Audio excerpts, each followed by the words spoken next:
Basicamente, eu vou contar para vocês aqui 3 tipos de vistoriadores, que são os 3 tipos que eu já fui, que eu já passei. Existem outros, com certeza, mas vamos trabalhar nesses 3 tipos aqui.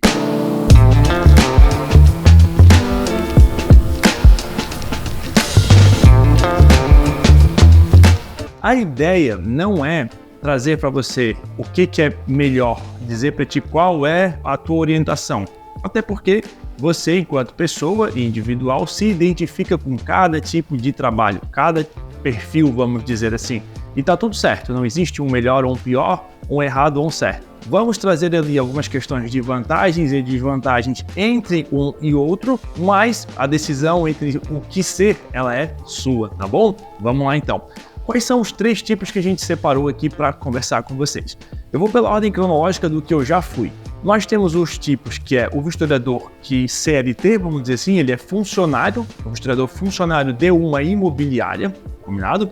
Ele é o vistoriador funcionário de uma empresa de vistorias. Nós temos o segundo tipo, que é o vistoriador autônomo, ele é dono de uma empresa de vistorias, então ele é autônomo porque ele trabalha só ele sozinho com as imobiliárias, prestando os serviços, e eventualmente ele vai ter funcionários, colaboradores ou outros vistoriadores terceirizados vinculados na empresa dele, como parceiros ou como CLT, já explico isso também. Ou você pode ser um vistoriador, é o contrário dele, você trabalha para uma empresa de vistoria, para uma plataforma de vistoria. E a gente vai transitar nesses 3 mundos aqui. Primeiro ponto. O vistoriador CLT, quem é essa pessoa? O Diego, quando começou a trabalhar com vistorias, ele era um vistoriador CLT, eu era um vistoriador CLT, numa imobiliária chamada Imobiliária Brognoli, chama-se Imobiliária Brognoli, se escreve, mas se chama Brognoli. Tradicional, imobiliária com mais de 60 anos, eventualmente agora foi vendida e tudo mais, mas o nome permanece, uma imobiliária top, que tem aí todas a sua história, né? Não é propaganda, tá, pessoal? É mais porque eu me orgulho muito de ter trabalhado lá, porque lá eu aprendi muita coisa. Então eu sempre, quando falo da imobiliária, eu destaco, assim, um pouco mais de amor no coração, porque realmente eu fiquei 4 anos lá, então veio de lá muita coisa, tá? Quando eu trabalhei lá, eu era vistoriador CLT, então eu tinha carteira assinada com todos os benefícios de um CLT na época. Plano de saúde, a previdência paga, folgas semanais, salário todo dia 5 ou todo quinto dia útil na conta, férias, FGTS, 13º, se ficasse doente tinha os benefícios previdenciários em relação a ser um CLT, tá bom? Outra coisa, quando eventualmente ali, se tivesse, no meu caso nunca teve, mas se tivesse algum problema, execução do serviço de vistorias, a responsabilidade direta daquele erro de vistoria não era meu ou dos meus colegas vistoriadores, era da imobiliária, tá bom? O responsável pelo eventual erro de vistoria era da imobiliária. Então, como não havia um combinado, nenhum contrato prévio, a responsabilidade de treinamento, a responsabilidade por tudo que eu fazia não era minha, era da imobiliária. Claro, pessoal, resguardados aqui toda a questão, né, responsabilidade civil, penal, você tinha que estar dentro da normalidade, né, não ia cometer um ato ilícito e achar que a imobiliária ia ser a responsável. Não é isso que eu estou falando, eu estou falando do trabalho de vistorias. Então esse é um ponto positivo, assim, para quem é inseguro, vamos dizer assim, ou para quem não quer se lançar no empreendedorismo de vistorias. Poxa, eu gosto de ter o meu salário fixo todo mês na conta, não me interessa se eu vou fazer mais ou menos vistorias, tá tudo certo, né? Então esse era um ponto positivo na época. Ganhava lá em torno de R$2.000, acho que R$3.000 na época, e não tinha nenhum variável, né, em relação à execução das vistorias. Férias todo ano, e trabalhei lá por 4 anos, era tudo bacana também, tinha as folgas no aniversário, enfim, as políticas internas da imobiliária. Então você pode ser esse vistoriador, você tem esse perfil. Não, Diego, eu gosto de ser mais seguro, eu gosto de ter o meu salário na conta todo mês, eu não quero empreender, não quero ficar dependendo apenas de ter ou não ter o dono da empresa de vistorias me passar ou não passar vistorias. Claro que as desvantagens disso é que você fica limitado àquele salário. Pouco tem a crescer em relação a ganhos. Claro que existem algumas imobiliárias, eu conheço elas, algumas que fazem isso, que pagam um valor fixo para esse vistoriador e mais um bônus por vistoria realizada.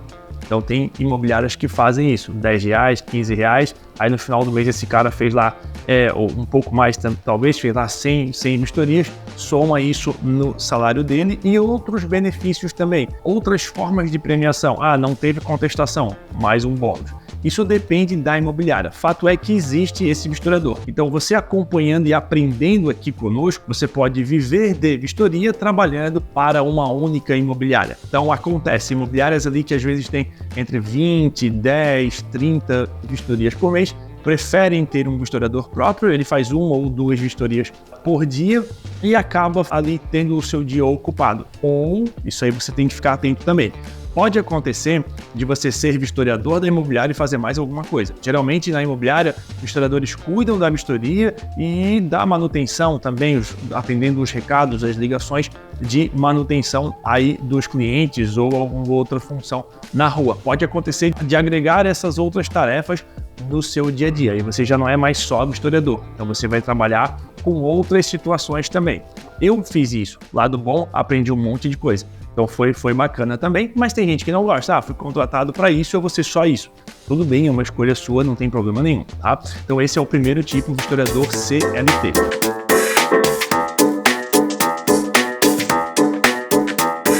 Segundo tipo de historiador.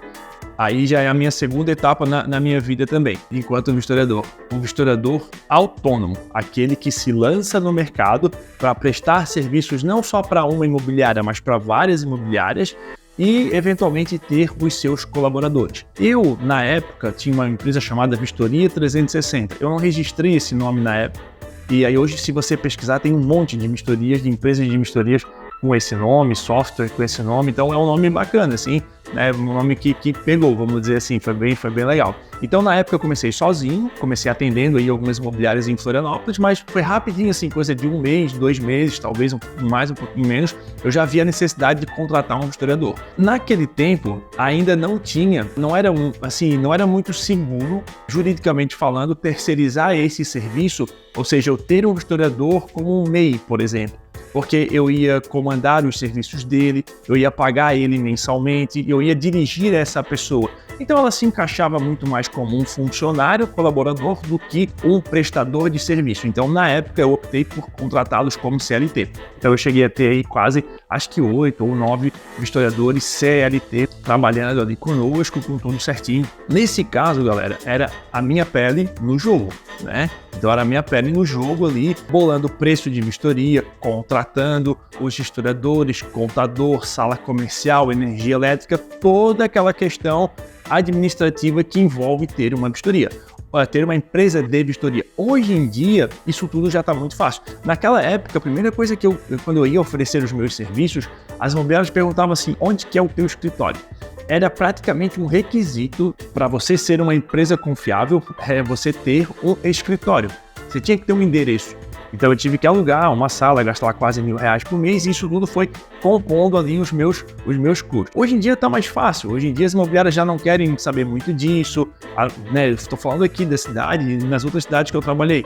Provavelmente vai ter alguma cidade assim que ainda, né, é mais apegada a esses princípios de a empresa ter que ter um lugar físico. Tudo bem também, não estou dizendo que está certo ou que está errado. Fato é que eu tinha que me lançar no mercado, no sentido de bater nas imobiliárias, oferecer as vistorias, falar de mim, falar do meu serviço, para daí convencer essas imobiliárias a me contratarem. Então eu tinha que ter uma tabela de preço, eu tinha que ter equipamentos, eu tinha que ter roteirização dos meus dias, porque eu ia fazer vistoria de entrada e vistoria de saída. Naquela época, eu trabalhava com um aplicativo de vistorias, mas não tinha muita tecnologia envolvida nisso. Então, as imobiliárias me procuravam para trabalhar, para mandar lá, para fazer as contratações dos serviços, via WhatsApp, via e-mail, e isso deixava bem embolada a agenda. Então, assim, eu recebia todos esses e-mails, essas mensagens durante o dia. Aí eu tinha um e-mail que era agenda@vistoria360.com, era isso. Então, todas as imobiliárias mandavam as mensagens para esse e-mail, dava 6, 7 horas, eu chegava no escritório, eu tinha um quadro enorme assim, e aí ali eu roteirizava tudo para dividir entre os historiadores para onde cada um ia naquele dia. Então era bastante, a gente fazia assim umas 30 vistorias por dia, dividido aí na galera. Então eu tinha esse trabalho e eu fazia vistoria também. Então ser dono de empresa de vistorias ou ser um vistoriador autônomo que trabalha ali no seu CNPJ, você tem que ter essa veia de organização administrativa. Você tem que ter isso também, porque assim você tem que lembrar que você não é mais um funcionário. Sabe? A gente já evoluiu um pouquinho. Evoluiu? Não, a gente deu um passo para fora, vamos dizer assim, né? Não há uma evolução, uma desevolução. Nem sei se existe essa palavra entre um e outro. Mas fato é que agora você se manda sozinho e você se cuida. Tá? Então não vai chegar uma pessoa e dizer para ti assim, ó, olha, a tua agenda amanhã é essa e você tem que sair para executar. Não, você tem que organizar a sua agenda, se você for um historiador da sua empresa também, executar a agenda dos seus colaboradores, ou, se você trabalha sozinho, organizar o seu dia de acordo com os pedidos de vistoria das imobiliárias. Então você tem que ter essa veia mais administrativa. Não dá para você ter uma empresa e achar que é funcionário ainda, achar que é imobiliária que vai organizar a tua vida. Não vai rolar isso. Então você tem que tomar conta e decisão você mesmo. Você não pode deixar que essa imobiliária tome conta da sua agenda, tem mais isso, porque senão você trabalha só para uma imobiliária. Como você é empresa, você tem que trabalhar para vários fornecedores, várias imobiliárias, a vários corretores. Por quê? Porque se um corretor, uma imobiliária deixa de trabalhar com você, você não perde todo o seu ganho. Você trabalha para uma imobiliária só e aquela imobiliária rescinde o contrato contigo, você fica sem cliente. Então você tem que pulverizar também o seu leque de clientes. Beleza? Então, esse aí é um ponto importante. Então, assim, esse é o segundo tipo de vistoriador, um vistoriador autônomo ou empresa de vistorias, que vai ter ali os seus colaboradores. Hoje em dia, em 2017, na verdade, nós tivemos o que se chama de reforma trabalhista e tudo mais. Não quer dizer que a terceirização de tudo ficou legalizada, não pode virar uma bagunça assim. Mas você já consegue terceirizar vários serviços, inclusive a sua atividade fim. Então ficou mais flexível, assim, flexibilizado, você contratar vistoriadores, não mais CLT, mas como MEI, como PJ, como empresas também. Então, empresa trabalhando para empresa, vamos dizer assim. E esses vistoriadores que você contrata, tem que ter um cuidado, né? Você não vai contratar uma pessoa jurídica para trabalhar com você e tratar ele como funcionário. Provavelmente você vai levar um processo trabalhista. Você tem que entender que essa pessoa vai trabalhar para você e para outras empresas também. Ah, mas lá na lei diz que eu posso contratar um terceirizado, um autônomo, de forma exclusiva. Pode, mas boa sorte, tá? Porque isso é bem perigoso, toma cuidado com isso, beleza? Então, você pode aí contratar essas pessoas. Eu acho que eu vou gravar um vídeo falando só sobre isso, assim, como é essa forma de contratação, para você não tomar perrengue no futuro também, tá? Beleza, então você pode ter ali esses vistoriadores terceirizados trabalhando para você também, e aí você distribui essas vistorias. Toma cuidado, pessoal, para não pagar muito para esses teus vistoriadores terceirizados, aliás, não pagar a mais do que você recebe, né? Porque senão a conta não vai fechar, tá bom? Então esse é o segundo tipo de vistoriador, ou seja, o vistoriador autônomo ou empresa de vistoria. Lembrando que o principal foco desse vistoriador é o quê? Ele tem que ser um vistoriador profissional, mas ele ter essa veia administrativa também. Você vai ter que fazer tudo. Você vai ter que contratar, demitir, fechar contrato com fornecedor, fechar contrato com parceiros e assim por diante. E se atualizar da vida mesmo administrativa de uma empresa. Terceiro tipo de vistoriador hoje em dia que existe, é muito bacana e eu tenho bastante orgulho de dizer que eu fiz parte dessa transformação, dessa inclusão desse tipo de vistoriador. Todo mundo conhece o Uber, né?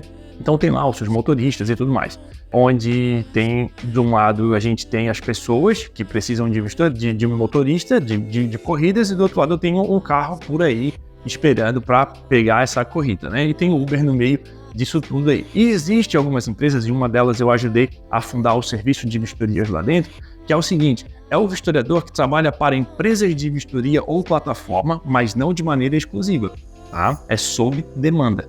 Então, a empresa de vistoria, ela vai dizer para ti, ou a plataforma vai dizer para ti que em determinado local, em determinado dia, existe uma vistoria a ser realizada e você dá o ok ou não. Existe até imobiliária de grande porte, imobiliárias maiores da América Latina que estão mais ou menos nesse formato também. Então você é um vistoriador que, assim, é um vistoriador sob demanda, tá? Então você recebe um valor por aquela vistoria, você não negocia nada.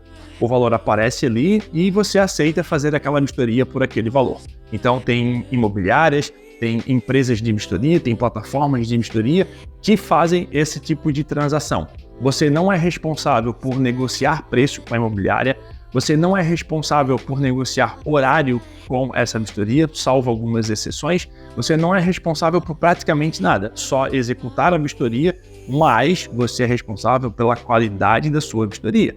Se der BO, é você que vai responder. Errei numa vistoria, é você que responde. Isso tem que ficar muito claro, não é a empresa de vistoria, não é a plataforma de vistoria que vai te responsabilizar por esse serviço seu, tá bom? Falando de grana agora, desses dois tipos, o segundo e o terceiro tipo de empresa de vistoria. Você como vistoriador autônomo e você como dono da empresa de vistoria, você consegue ficar com uma maior fatia do valor daquela vistoria para você. Claro, retirando ali os custos fixos que você vai ter. Internet, o seu celular, combustível, impostos, mas ainda assim é um ganho maior pelo valor da vistoria do que aquele ganho que se você fosse um vistoriador CLT, né? Porque se você for ver, muitas vezes tem lá o vistoriador, vamos botar que ele ganha R$ 2.500 por mês sendo CLT. Ele vai fazer às vezes lá 100 vistorias no mês, 80 vistorias no mês. Se fizer a conta, dá 35, 30, 25, 40 reais cada vistoria que ele fez. Hoje em dia, donos de empresa de vistorias, dependendo do tamanho do imóvel, eles vão cobrar lá 150, 170, 180 reais a vistoria. Isso eu estou falando assim, eu digo tamanho do imóvel, mas um tamanho médio. E hoje a média de imóveis aí nas imobiliárias que a gente já atendeu é mais ou menos aí 80, 70, 60 metros quadrados. Às vezes maiores, às vezes menores, mas estamos aí dentro. Claro que uma casa de 400 metros quadrados, quanto que é a vistoria? É no mínimo 500, 600 reais essa vistoria. E quem que recebe 100% desse valor? Você, que é o dono da empresa de vistoria. Então, se você for, tiver pouco gasto, você vai ganhar um bom valor. E aí, 5, 10, 15 vistorias desse porte no mês, veja, eu conheço vistoriadores, como eu já falei para vocês, que ganham mais de 10 mil reais por mês fazendo vistorias. E eu conheço vistoriadores que são donos da empresa de vistoria que estão ganhando quase 20 mil reais por mês, faturando com 20 mil reais por mês de vistorias, tá? Claro que faturando, né? Aí vai tirar lá, vai pagar um vistoriador, vai pagar outro vistoriador, vai pagar os seus custos e esse cara já consegue ganhar ali algo em torno de 6 mil reais por mês sem fazer vistorias, só quando precisa. Ele administra o negócio todo, né? Tá lá fazendo as suas vistorias. Quando precisa, aí ele vai para campo. Joia? Vou falar aqui um número para vocês, tá? Quando eu tinha minha empresa de vistoria, chamada Vistoria 360, houve vários meses em que eu ganhei quase 18 mil reais líquido, enquanto tinha a empresa. Depois eu migrei, mas quase 18 mil reais líquido. Claro que eu me lançava como um vistoriador, então eu fazia muita vistoria e ainda administrava. Eu estou falando a soma desses dois valores ali. Então, vale a pena você ser dono de uma empresa de vistorias, combinado? Hoje, as imobiliárias, elas não querem mais ter, ou a maioria pelo menos, né? Não querem mais ter um vistoriador dentro da imobiliária. Por vários motivos, eu vou dar 2 para vocês, tá? O primeiro deles é a questão de custo mesmo. Muitas vezes o vistoriador lá dentro é caro, é moto, é carro e é todos aqueles custos fixos de um vistoriador lá dentro da imobiliária como um funcionário, tá bom? E aí às vezes naquele dia não tem vistoria para ele fazer, ou só tem uma, ele fica ocioso o resto do dia para fazer. Quando eu tinha a Vistoria 360, ainda era muito comum as imobiliárias terem vistoriadores próprios lá dentro, próprios. Cansei de ver carro de imobiliária com o vistoriador dentro parado embaixo de árvore e o cara descansando. Cara, eu já vi muito isso. Aí eu conhecia eles, né, parava pra trocar uma ideia e tal. Não, tô esperando terminar o horário aqui do dia para ir lá devolver o carro e ir embora. Então a imobiliária não quer mais saber disso. E o segundo motivo da imobiliária não querer mais ter um vistoriador próprio, ela mesma executar a vistoria, é a questão da imparcialidade. Então ela quer dizer para o cliente dela o seguinte: não, olha só, essa vistoria aqui ela é imparcial, foi um vistoriador terceiro, uma empresa terceira que fez, o imóvel é do jeito que é, não sou eu que estou dizendo, é um terceiro que está falando. Então as imobiliárias estão seguindo para essa linha, tá? Por fim, tem a questão do ganho do vistoriador que trabalha para uma empresa de vistoria como parceiro, não exclusivo, uma empresa, uma grande imobiliária que terceiriza muito esse serviço diretamente, ou uma plataforma de vistorias. Qual que é a questão ali? Você recebe tudo pronto, é só você ir pegar a chave e fazer a vistoria. tá tudo certo, tá bom? Só que todos os custos são teus, carro, você tem que ser MEI, todos os custos são teus, tá? Então comida, alimentação, tudo são teus e você recebe um valor bem reduzido em relação ao valor que foi pago por aquela vistoria. Eu estava conversando aí umas 2 semanas atrás com um cliente do aplicativo de vistorias, o Pleno Vistorias, lá do Nordeste. E ele falou que ele trabalhava com uma determinada empresa de vistorias e a empresa de vistorias cobrava assim R$ 2,50 o metro quadrado, mas repassava para eles menos de R$1 o metro quadrado do valor da vistoria. Então, o que ele fez? Ele abriu uma empresa de vistorias, né, e vai começar a fazer o serviço dele lá. Então, tem essa relação, é perfil de pessoas. Eu conheço historiadores que já me falaram, que nas nossas trocas ali a gente vai conversando e fala, Diego, para mim, eu prefiro assim, porque eu não me incomodo em procurar cliente, eu não me incomodo em todos esses gastos comerciais que tem com relação a procurar clientes e trazer vistorias para eu executar por conta própria. Então eu prefiro que venha uma agenda pronta para mim, eu saio aí executando, tá tudo tranquilo, tá bom, tô ganhando dinheiro assim, tá massa. Certo, pessoal? Né? Uma agenda flexível, esse cara não precisa trabalhar todo dia, ele vai dizer para a empresa de vistoria dele, olha, hoje eu não vou, amanhã eu não vou. E aí não tem penalidade nenhuma, pelo menos na maioria delas.